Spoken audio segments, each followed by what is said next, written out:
नमस्कार। आज सारस्वत आसन को आपण मान स्वागत जनाऊँ। आज कवितार शीर्षक बापुली रे आसन शुणा। मु आशा करी कविता शुणी सारा आपणकर मतामत देवे। चलो शुणा कविता बापुली रे। से दिनर घर बदलीगला, से दिनर घर बदलीगला। माटी रास्ता आदि कला किच किच पिचु स्वप्न गुड़िक आज खिली खिली ही हसुंट। ओला उठा रोग आज इतिहास हो जाए।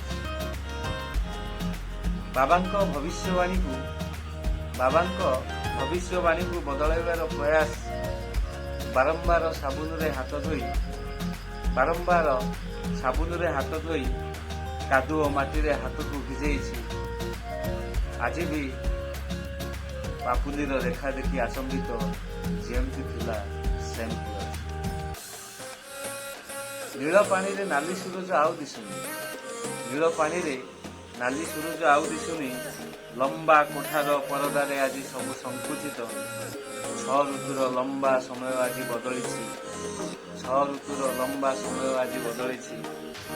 हेले तुमको मते अलगा करथिबा ए बापुलीर रेखा जेमती थिला। केते स्वप्न को हाथ पापुली रे तोलिछि। आकाश कहिया पाखरु चिलिका माछ पर्यंत बाघ छेली को एकाठी पानी पिएछि।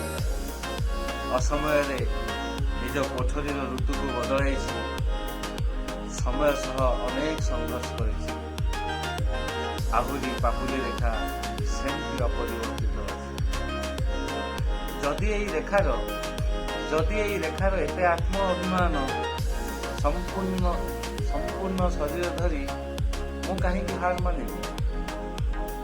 जदि संभव हुए शेष पर्यंत लढ़िबी। पापुलीर रेखा को जदि बदलाई हेब नहीं, पापुलीर रेखा को जदि बदलाई हेब नहीं, समय निर्देश जदि नमनीय नुहे, पापुली रेखा पाई मु कहीं बदलिबी। पापुली रेखा पाई मु कहीं बदलिबी।